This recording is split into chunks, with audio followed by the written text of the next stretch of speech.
Bonjour, c'est Claire d'Amagriffart. Bienvenue dans cette nouvelle vidéo, j'espère que vous allez bien. Aujourd'hui, on se retrouve pour la suite du projet sur le patchwork japonais que j'ai commencé il y a 15 jours et interrompu juste le temps de quelques jours de vacances avec ma petite fille. Et aujourd'hui, on va faire le kimono. Avant ça, je voudrais revenir sur la pagode, le projet d'il y a 15 jours. Alors, merci infiniment à l'abonné qui m'a, indépendamment du fait que c'est une fidèle parmi les fidèles, qui m'a signalé que je m'étais trompée dans le sens des toits. En fait, les toits, là, ils sont positionnés à l'européenne, alors qu'au Japon, les toits sont vers le haut et non pas vers le bas. Donc, on devrait avoir les toits dans ce sens-là.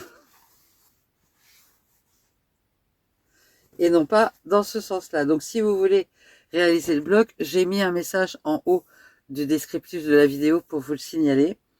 Il n'y a rien à faire avec la dyslexie. Le cerveau ne voit pas. Quand il ne veut pas voir, il ne voit pas. Donc, pour les remettre d'équerre, il faut que je démonte tous les rangs et que je les positionne dans l'autre sens. On verra ça un peu plus tard. Aujourd'hui, je vous propose le kimono. Le kimono, je dirais que dans ce projet avec les 4 blocs, c'est certainement le plus compliqué et pour autant, il n'est pas super compliqué. Si vous avez envie de vous lancer dedans, franchement, ça demande effectivement d'être attentif, mais c'est pas non plus incroyablement difficile. En tout cas, j'espère que ce tutoriel va vous plaire. Et ben, on y va!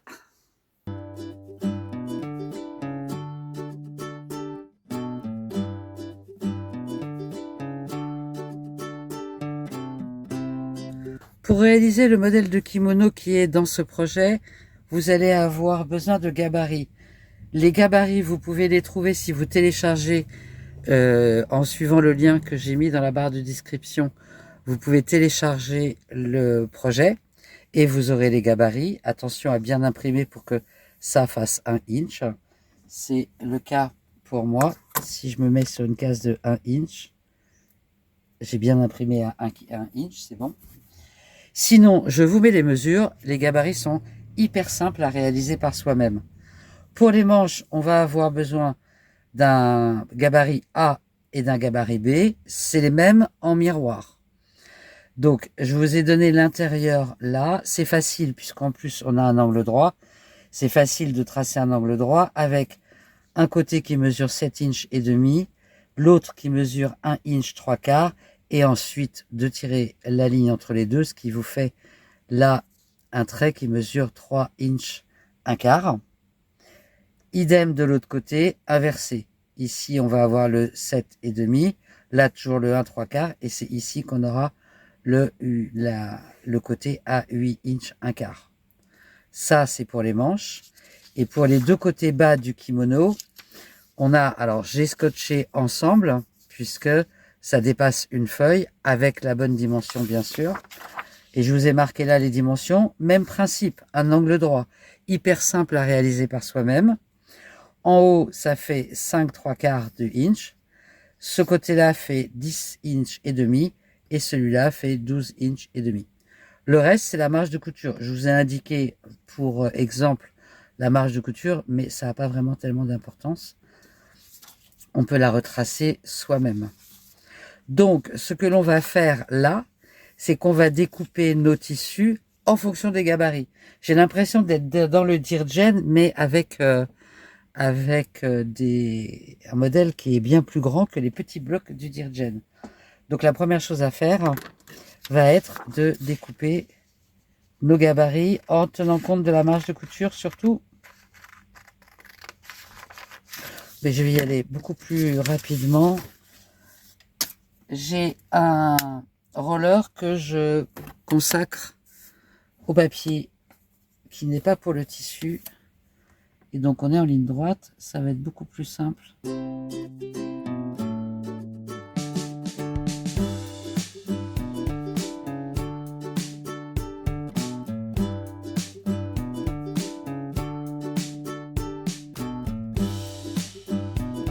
Ok, je continue la découpe des gabarits et je reviens. J'ai découpé les gabarits Pour l'instant, je vais mettre les grands pour le bas de côté et je vais utiliser les petits. Ce que je prends comme tissu, c'est le même blanc que d'habitude pour l'extérieur. Pour le centre du kimono, je vais prendre ce tissu-là. Et pour l'extérieur des manches et l'extérieur bas du kimono, je vais prendre ce noir-là. Et on va commencer par constituer les manches. Pour constituer les manches, j'ai besoin de ces deux tissus-là, sachant que j'ai besoin que le blanc soit à l'extérieur et que le noir soit à l'intérieur. Donc, et on a besoin aussi de constituer des rectangles. Pour constituer des rectangles, on va prendre le gabarit A, on va le retourner. Non, on va le mettre comme ça. Je vais y arriver, hein. Pour avoir l'angle droit ici. Et on va prendre le gabarit B, que l'on va lui retourner, de façon à avoir l'angle droit ici. D'accord? Donc là, pour moi, c'est blanc, et là, c'est noir. Et là, je vais constituer une manche. Pour constituer l'autre manche, je vais, hop, inverser mon blanc template, le gabarit A, pardon, va être comme ça, et mon gabarit B va être comme ça. Et là, je vais avoir mon tissu noir. Donc attention, quand on va découper, on a besoin d'être concentré, de ne pas faire ça dyslexique, de façon à découper dans le bon sens. Ok? Donc, admettons que je découpe la manche. Donc celle-là, le blanc est extérieur, ça va être celle qu'on va voir à droite. Donc là, je suis sur le blanc, là, je suis sur le noir. Donc si je prends le blanc et que je prends mon tissu blanc, pour que l'endroit du tissu soit de ce côté-là, j'ai besoin sur l'arrière du tissu de le dessiner dans l'autre sens. Alors ça, avec le Dear Jane, c'est quand même assez souvent que je fais cette erreur-là. Donc je vais essayer de ne pas la faire ce coup-là. Donc ce que je vais faire, c'est que je vais venir aligner. Complètement là, j'ai un angle droit, c'est très bien. Et je pourrais venir clairement découper directement ici. Je vais fonctionner étape par étape pour être sûr de ne pas inverser les choses comme j'ai fait pour le toit de la pagode, parce que c'est quand même un peu agaçant d'être obligé de refaire.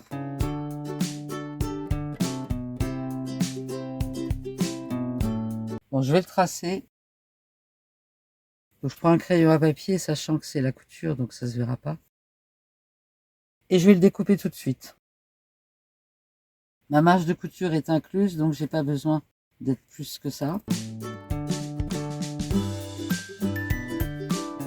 Donc ça, si je me remets sur, je dois avoir un extérieur comme ça. Vous allez voir qu'à tous les coups, je me suis trompée. Non, l'extérieur est, le devant est bien là. Donc j'ai utilisé le A à l'envers. Maintenant, j'ai besoin d'utiliser le B à l'endroit. Et donc, de le retourner sur mon tissu noir.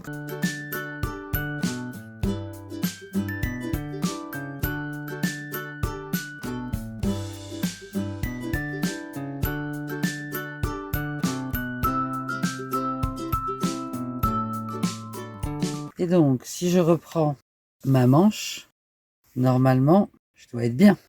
Donc là, j'ai bien un rectangle. Et on va venir coudre ici à 1/4 inch.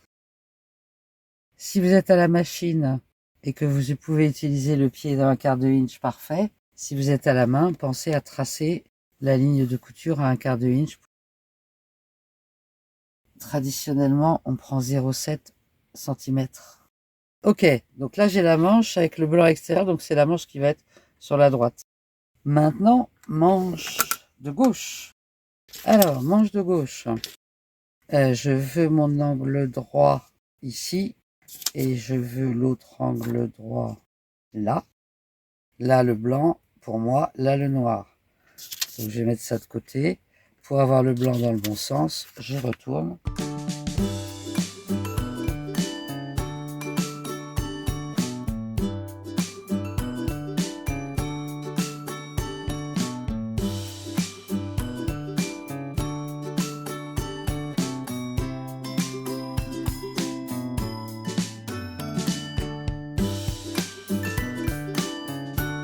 angle droit. Et dans ce sens-là pour le tissu noir, donc pour le découper, le dessiner et le découper, je le mets dans ce sens-là.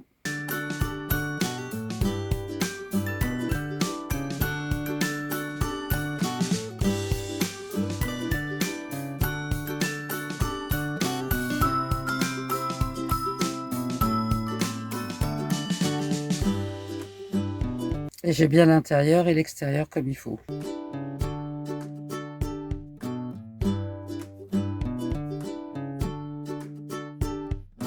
Donc j'ai les deux manches. Je vais faire exactement la même chose avec les mêmes précautions pour les deux autres parties qui sont donc en bas. Alors j'ai reporté ici les gabarits AB en centimètres. Donc le A ou le B c'est l'angle carré. L'angle droit fait 4 cm et demi sur 19 cm,2, ce qui fait une diagonale de 19 cm,8. Et le gabarit CD a un angle droit de 14,7 cm sur 28,7 cm, ce qui fait une diagonale de 30,5 cm. Et indépendamment des pièces dont on a besoin pour ces gabarits-là, on va avoir, en tout cas dans mes couleurs en blanc tissu du fond, un carré de 3 inches sur 3 inches et deux rectangles de 2 inches et demi sur 8 inches et demi. On va avoir en tissu noir un carré de 3 inches sur 3 inches.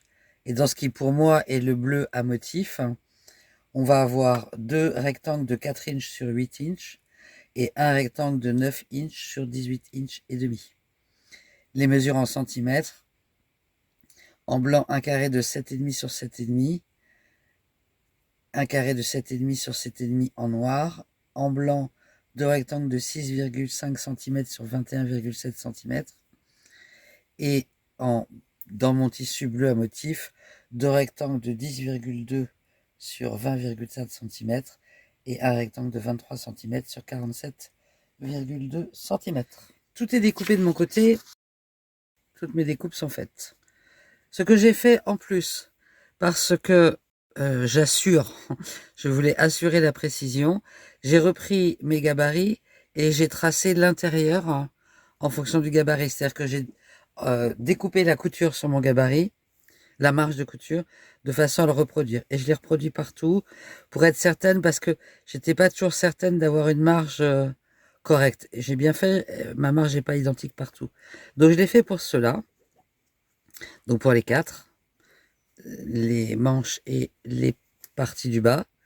Ce que l'on va faire, c'est prendre notre triangle, notre carré noir, enfin noir pour moi, et blanc.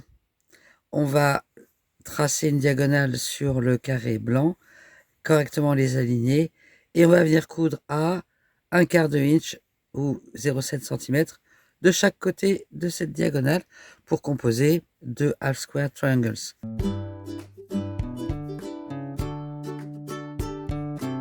Donc j'ai cousu les deux et on va découper maintenant au cutter ou au ciseau sur la diagonale pour avoir donc deux half square triangles, et on va repasser vers le foncé, surtout parce que là j'ai du blanc, sinon vous pouvez aussi repasser couture ouverte si vous préférez. Je vais tout de suite couper les petits bouts qui dépassent. Et on va constituer le rang du haut du kimono en cousant ensemble les deux half square triangles comme ça, et en ajoutant de chaque côté les deux rectangles blancs que l'on a découpés un peu plus tôt. Et là on va avoir le premier rang du kimono. C'est parti pour un petit peu de couture.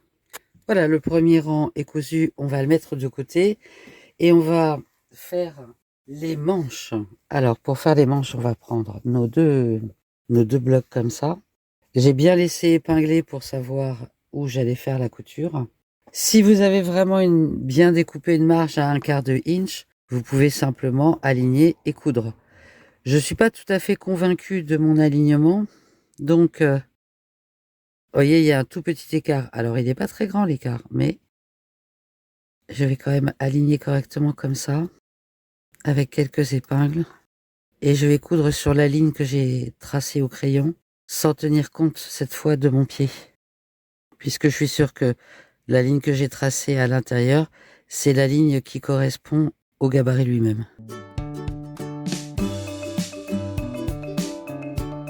Ok, je vais venir coudre le long là, et je vais faire exactement la même chose pour la deuxième. Et je reviens. Donc ces deux coutures là sont faites, manches de gauche quand on regarde et manches de droite. Donc on doit avoir l'angle droit en bas vers l'extérieur avec le tissu blanc.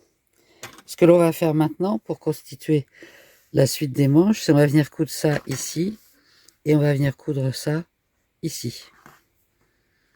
Donc tout simplement là à 1/4 de inch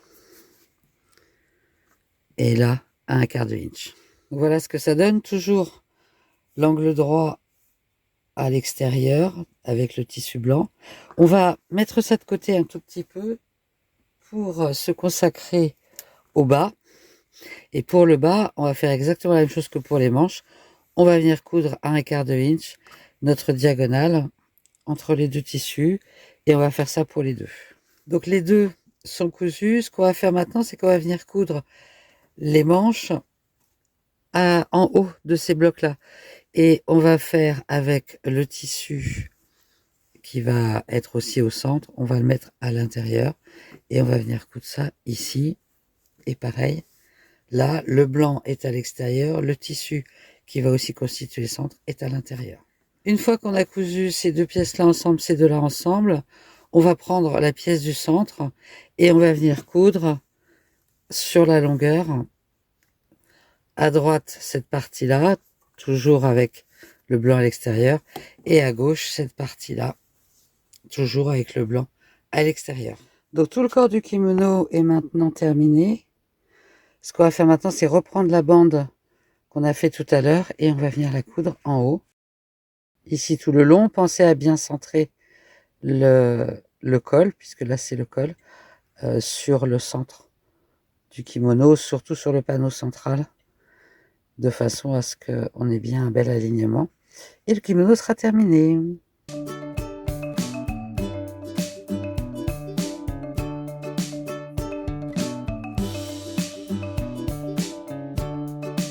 Donc voilà mon kimono. Ah, j'essaie de mettre assez loin. Donc un tout petit peu complexe. Mais en fait, je pense que la complexité, elle est peut-être un peu spécifique à moi, avec ce problème de dyslexie qui fait que j'ai quand même réussi à inverser des choses et que j'ai dû redécouper. Mais au final, heureusement, j'avais du tissu en rab. Donc je trouve que le kimono est plutôt sympa. En tout cas, j'espère que ce tutoriel vous a plu. On se retrouve mardi pour le Dirgen et vendredi prochain pour la suite de cet ouvrage. Je vais peut-être réussir dans la même vidéo pour faire que 3 vidéos dessus. 3, peut-être 4. Je pense que on fera la lanterne et certainement l'appliquer avec les branches de cerisier. Je vous souhaite un excellent week-end. Prenez soin de vous. À tout bientôt. Bye bye.